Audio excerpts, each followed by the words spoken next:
సోదరీ సోదరులారా, ఈ రోజున మనం ద్వితీయోపదేశకాండం 6వ అధ్యాయం వినబోతున్నాము.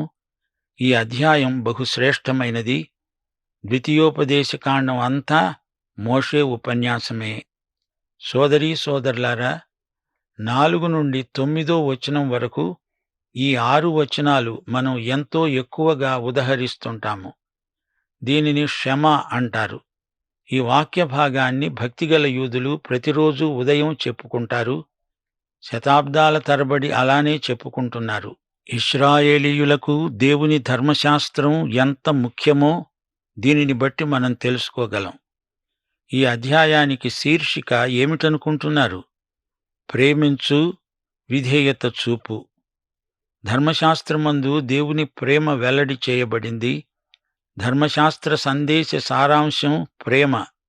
సువార్త సందేశం ద్వితీయోపదేశ కాండంలో ఉన్నది. దేవుని పట్ల మన ప్రేమను ఎలా వ్యక్తం చేస్తామో? యోహాను శుభవార్త 14వ అధ్యాయం 15వ వచనం. మీరు నన్ను ప్రేమించిన ఎడల నా ఆజ్ఞలను గైకొంటారు అన్నాడు యేసు ప్రభువు. రక్షణ అనేది ప్రేమ వ్యవహారం. 1 యోహాను 4వ అధ్యాయం 19వ వచనం. ఆయనే మొదట మనల్ని ప్రేమించాడు గనుక మనము ప్రేమిస్తున్నాము. దేవుణ్ణి ప్రేమించాలి. ఇదే గొప్ప భాగ్యం. విధేయత ద్వారా ప్రేమను వ్యక్తం చేస్తాము. ఇశ్రాయేలీయులు విధేయులై జీవించాలి. ఇదే దేవుని కోరిక. వారికి వారి సంతానమునకు నిత్యము క్షేమము కలుగునట్లు వారు నా యందు భయభక్తులు కలిగి నా ఆజ్ఞలన్నిటినీ అనుసరించే మనస్సు వారికి ఉండిన మేలు అని ద్వితీయోపదేశకాండం 5వ అధ్యాయం 29వ వచనంలో దేవుడన్నాడు. యెషయా 29వ అధ్యాయం 13వ వచనంలో దేవుడంటున్నాడు, ఈ ప్రజలు నోటి మాటతో నా వద్దకు వస్తున్నారు, పెదవులతో నన్ను ఘనపరుస్తున్నారు, గాని తమ హృదయం నాకు దూరం చేసుకొని ఉన్నారు. వారు నా ఎడల చూపే భయభక్తులు మానవుల విధులను బట్టి వారు నేర్చుకొన్నవి.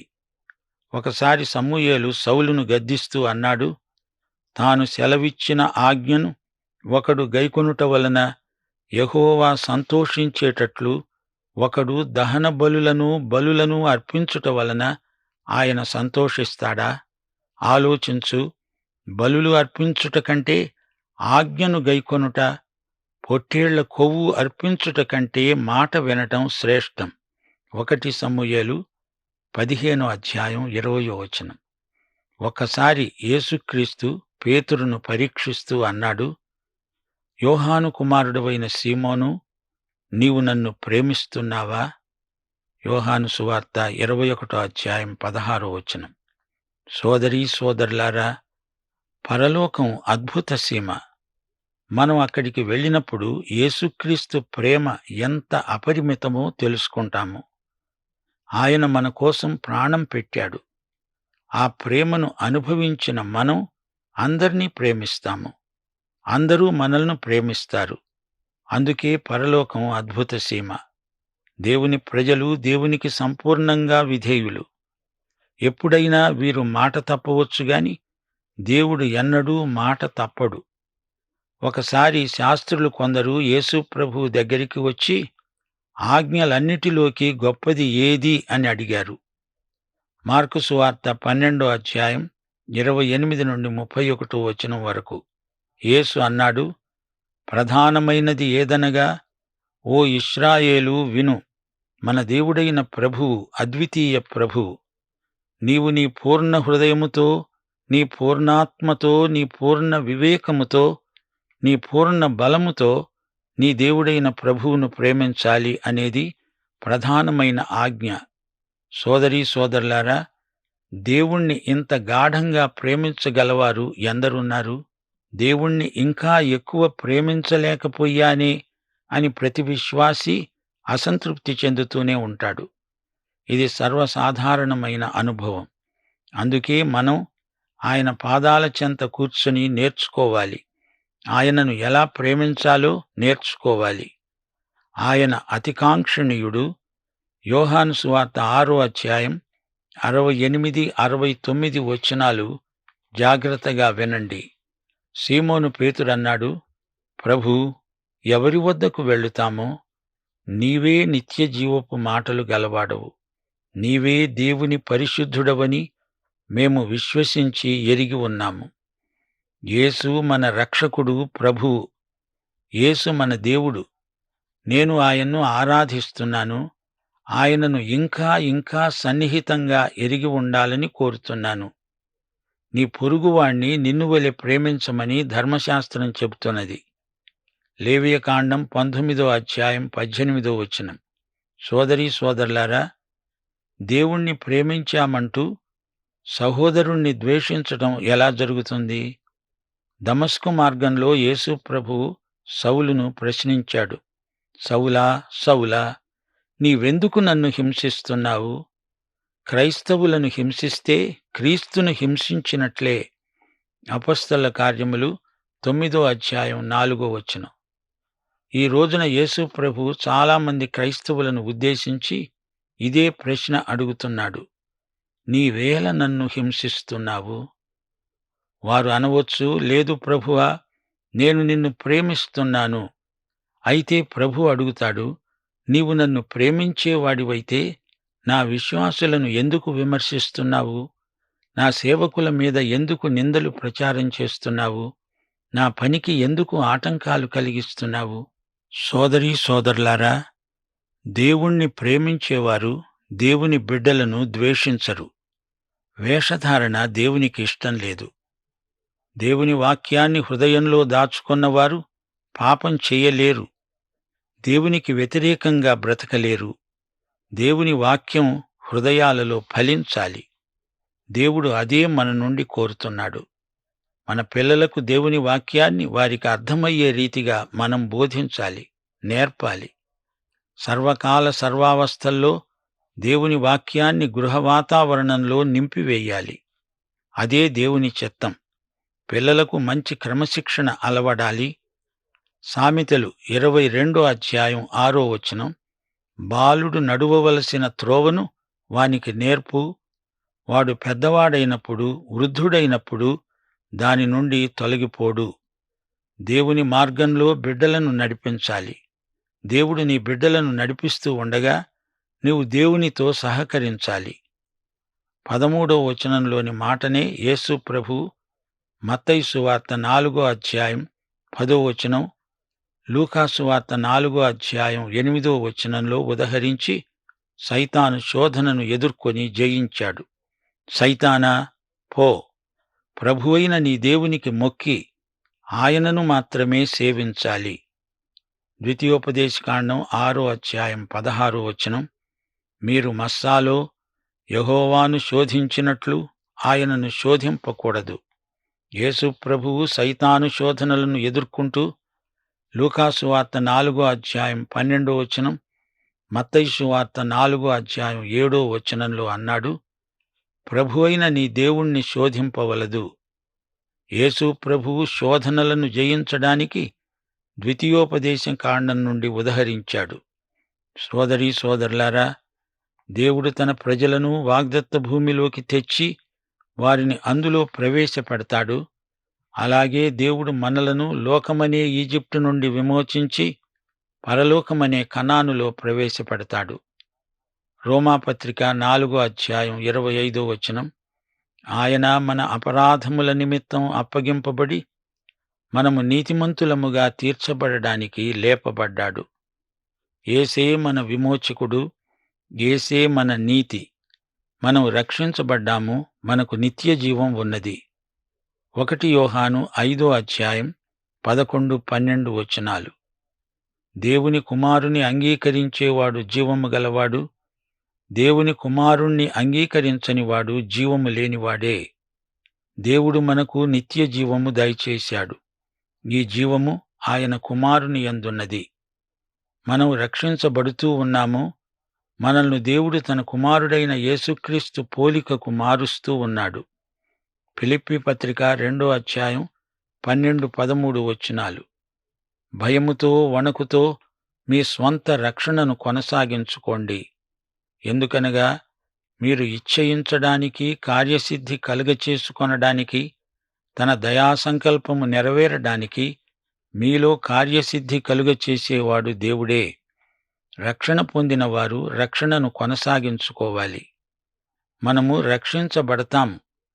భవిష్యత్తులో మనకు పరిపూర్ణ రక్షణానుభూతి కలగబోతున్నది. 1 యోహాను 3:2 ప్రియులారా, ఇప్పుడు మనము దేవుని పిల్లలమై ఉన్నాము.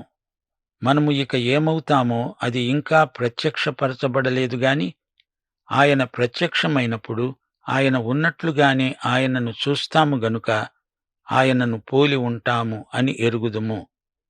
ఆయన వచ్చినప్పుడే మన రక్షణ జీవితానికి సంపూర్ణ సిద్ధి. సోదరీ సోదరులారా, దేవుని ధర్మశాస్త్రంలోని ఆజ్ఞలు గైకొన్న వారికి దీవెనలు. దేవునికి భయపడడం అంటే దేవుని మహిమ ఎదుట నిర్దోషముగా ఉండడానికి సిద్ధపడడమే. దేవుడు మన తండ్రి, మనం ఆయన బిడ్డలం గనుక ఆయనంటే మనకు ప్రేమ ఉంటుంది. ఎక్కడ తప్పు చేస్తామో అనే భయం కూడా ఉంటుంది. దేవుడు మనకు తండ్రి నిజమే. ఆయనే ధర్మశాస్త్రకర్త, ప్రదాత. దేవుని న్యాయాన్ని మనం గుర్తించాలి. ఆయన కనికరాన్ని, దీర్ఘశాంతాన్ని కూడా గుర్తించాలి. దేవుని భయము లేకుండా ఎవరూ చైతన్యవంతంగా ఆయనతో నడవలేరు. అన్ని తరాలలో కొనసాగవలసిన విధి విధానమిదే. దేవునికి భయపడేవారు తమ పిల్లలను నీతి మార్గములో నడిపిస్తారు. దేవుని పట్ల భయభక్తులు పిల్లలు తల్లిదండ్రుల నుండే నేర్చుకుంటారు. హెబ్రీ పత్రిక 12:28 మనము నిశ్చలమైన రాజ్యమును పొంది దైవ కృప కలిగి ఉందాము. ఆ కృప కలిగి వినయ భయభక్తులతో దేవునికి ప్రీతికరమైన సేవ చేద్దాము. దేవుడు చరిత్రలో చేసిన కార్యాలను, అనుభవంలో చేస్తున్న క్రియలను బిడ్డలకు వివరించాలి. శరీరము, జీవము, ఆత్మ అన్నీ ప్రభువుకు చెంది ఉండాలి. దేవుడు తన ప్రజలైన ఇశ్రాయేలుకు కనాను దేశాన్ని ఇచ్చాడు. అందలి సమృద్ధిని కూడా ఇచ్చాడు. గనుక ఆయన ప్రజలు ఆధ్యాత్మిక జీవితంలో దిగజారిపోకూడదు. చెడు తలంపులకు చోటు పెట్టకూడదు. దేవుని మాటను జవదాటకూడదు. దేవుడు పక్షపాతి కాడు. ప్రతి ఆశీర్వాదము షరతులతో కూడి ఉన్నది. ప్రియ శ్రోతలారా, ద్వితీయోపదేశకాండం 7వ అధ్యాయం వినబోతున్నాము. 7వ అధ్యాయం ఇశ్రాయేలు ప్రజలకు ఎంతో గొప్ప హితోపదేశం. హత్య చేయకూడదు, ఇది దేవుని ఆజ్ఞ. కాని ఇది హత్య కాదు, జాతీయ సమస్య. కనానులో నుండి ఆ జాతులను తొలగించాలి. అది దేవుని ఏర్పాటు. కనానీయ జాతులలో నైతిక భ్రష్టత్వం ఉన్నది. లైంగిక పాపాలు కోకొల్లలు. వారితో వియ్యమందితే వీరి పిల్లలు పాడైపోతారు. వియ్యం కుదరదు, కయ్యం తప్పదు. దేవుడు కనాను దేశాన్ని శుద్ధి చేసి తన ప్రజలకు ఇస్తున్నాడు. పైగా వారు విగ్రహారాధికులు. అందుచేత వారిని తొలగించక తప్పలేదు. దేవుడు ప్రేమగలవాడు. ప్రేమగల దేవుడు అన్యాయంగా ఏదీ చెయ్యడు. అవిశ్వాసులతో జోడు కలవకూడదు. ఇది దేవుని ఆజ్ఞ. నీ దేవుడైన యెహోవా తానే దేవుడని, తనను ప్రేమించి తన ఆజ్ఞలను అనుసరించి నడుచుకునే వారికి తన నిబంధనను స్థిరపరిచేవాడు, 1000 తరాల వరకు కృప చూపేవాడు, నమ్మదగిన దేవుడు, దండన విధించి బహిరంగముగా నశింపచేయగలవాడు. ఆయన తనను ద్వేషించేవాని విషయము ఆలస్యం చేయక బహిరంగముగా శిక్ష విధిస్తాడు. దేవుని సౌశీల్యం ఎంతో పరిపూర్ణమైనది. ఆయన మాత్రమే దేవుడు, విశ్వసనీయుడు, నమ్మదగినవాడు. ఆయన యెహోవా శాశ్వతుడు, నిత్యుడు. ఎలోహీం అనగా సృష్టికర్త. ఆయన సర్వశక్తిమంతుడు, మహాబలసంపన్నుడు. తన నిబంధనను నెరవేర్చేవాడు. తనను ప్రేమించే వారిని కనికరంతో చూస్తాడు. తన ఆజ్ఞలు గైకొనే వారిని ప్రేమిస్తాడు. ఆయన ఆశీర్వాదాలలో నిత్యత్వపు పరిమాణం ఉన్నది. తనను ద్వేషించే వారిని ఆయన శిక్షిస్తాడు, గాని అడిగితే క్షమిస్తాడు. అటివారు తమకు తీర్పు తీర్చిన యెహోవా ఎలాంటివాడో తెలుసుకుంటారు. తిరుగుబాటుదారులకు మరణశిక్షే తగినది. దేవుని చేతికి చిక్కడం భయంకరం. 1000 తరాలు అంటే నిత్యత్వం అని అర్థం చేసుకోవాలి. దేవుని జ్ఞానం ఎంతో గంభీరమైనది. తొందరపడి ఆ జనులందరినీ హతం చేస్తే అడవి మృగాలు వచ్చి ఆ భూమినంతా ఆక్రమించుకుంటాయి. అందుకే దేవుడు హెచ్చరిక చేస్తున్నాడు. ఈ జాతులన్నీ పూర్తిగా అంతరించిపోతేనే గాని ఇశ్రాయేలుకు సుఖశాంతులుండవు. ఇందులో ఒక సత్యాన్ని మా శ్రోతలు గమనించాలి. ఈ అన్యజాతులు గుణపడడానికి, మారుమనస్సు పొందడానికి దేవుడు 430 సంవత్సరాల వ్యవధి ఇచ్చాడు. దేవుడు అన్యాయస్థుడేమీ కాడు. వారి అక్రమ పాత్ర నిండింది. దేవుడు చర్య తీసుకుంటున్నాడు. దేవుడు ప్రేమ కనికరములు గలవాడు. పాత నిబంధనలో గాని కొత్త నిబంధనలో గాని దేవుడు ఒక్కడే. కనాను దేశంలో ఉన్న జాతుల పేర్లు ఇక్కడ చెప్పబడినాయి. హిత్తీయులు, గిర్గాషీయులు, అమోరీయులు, పెరిజ్జీయులు, హివ్వీయులు, యెబూసీయులు. ఇవన్నీ పెద్ద జాతులు. వీరినందరినీ ఇశ్రాయేలీయులు జయించాలి. వారితో రాజీ పడకూడదు. వారిని నిర్దాక్షిణ్యంగా హతమార్చాలి. వారి పూజాస్థానాలను ధ్వంసం చేయాలి. ఇది క్రూరత్వం కాదు, న్యాయాధిపతి తీసుకొనవలసిన చర్య. లేవియకాండం 14వ అధ్యాయంలో వీరి అత్యాచారాలు పేర్కొనబడ్డాయి. కనాను దేశంలోని భ్రష్టజాతులు ఉన్నంతకాలం ఇశ్రాయేలుకు శోధనలు ఉంటూనే వచ్చాయి. వారి పిల్లలు, వీరి పిల్లలు పెళ్లాడితే ఫలితం ఇశ్రాయేలుకే గొప్ప నష్టం. ఇశ్రాయేలు యువతరం పాపంతో నిండిపోతుంది. అందరూ విగ్రహారాధికులైపోతారు. అయితే దేవుడంటున్నాడు, మీరందరూ నాకు ప్రత్యేకించబడిన పరిశుద్ధ జాతి, మీరు నా సొత్తు. మిగతా జాతులన్నిటిలో నుండి నేను మిమ్మును ఏర్పరిచాను. ప్రియ శ్రోతలారా, ఇశ్రాయేలు దేవుడు న్యాయము గల దేవుడు. ఆయన తీర్పులు న్యాయసమ్మతమైనవి. ఆయన కనికరము గలవాడు, క్షమాగుణము గలవాడు.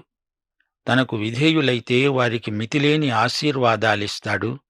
ఆయన మాట వినకపోతే పలు విధాలుగా శిక్షిస్తాడు. ఆశీర్వదించటం దేవునికి ఎంతో ఇష్టం. కాని శిక్షించక తప్పదు. కొందరు అనుకుంటారు, ఆయన ప్రేమ, కృప, కనికరములు గలవాడు గనుక శిక్షించడు. ఎంత అవిధేయులైనా ఆయన శిక్షించడు అనుకుంటే అది పొరపాటే. కృప పాపాన్ని కప్పుతుంది నిజమే, కాని పాపాన్ని ఒప్పుకోవాలి, దానిని విసర్జించాలి, లేకపోతే శిక్ష తప్పదు. సోదరీ సోదరులారా, వింటున్నారా? దేవుడు ప్రేమ గలవాడు, కనికరము గలవాడు, నీతి న్యాయములు గలవాడు. దేవుడు పక్షపాతి కాడు. అన్యజాతులను నాశనం చేయమంటున్నాడంటే అది న్యాయసమ్మతమైన తీర్పు. దేవుడు ఇశ్రాయేలు జాతిని తనకు సాధనంగా వాడుకుంటున్నాడు. అప్పుడప్పుడు ఇశ్రాయేలును శిక్షించడానికి అన్యజాతులను కూడా దేవుడు వాడుకున్నాడు. యెషయా 10వ అధ్యాయం 12వ వచనం అష్షూరు జాతిని అలాగే వాడుకున్నాడు. 2 దినవృత్తాంతములు 36వ అధ్యాయం 17వ వచనం కల్దీయుల రాజును వాడుకున్నాడు. ఏది ఏమైనా ఇశ్రాయేలు జాతి క్షేమాన్నే దేవుడు కోరాడు. దేవుడు ఎవరిలోనైనా, ఏ జాతిలోనైనా పాపాన్ని శిక్షించకుండా వదలడు. కనాను దేశంలోని అన్యజాతులను దేవుడు ఒక్క పెట్టున నాశనం కానీయలేదు. క్రమేణా వారిని తొలగిస్తూ వచ్చాడు. అలాగే మానవునిలోని చెడుగును దేవుడు క్రమేణా తొలగిస్తూ చివరికి మనిషిని యేసు ప్రభువుతో సమాన స్థాయికి మారుస్తాడు. ప్రియ శ్రోతలారా, మీ సమస్యలన్నింటికీ సత్వర పరిష్కారం కావాలని కోరుతున్నారా? అలా అనుకోవద్దు. ఒక్కొక్క అడుగే వేస్తూ సమస్యలను దాటుతూ యేసుతో ప్రయాణించాలి. ఇప్పుడు నీవున్న స్థితికి, నీవు ఉండవలసిన స్థితికి దూరం రాను రాను తగ్గుతూ ఉంటుంది.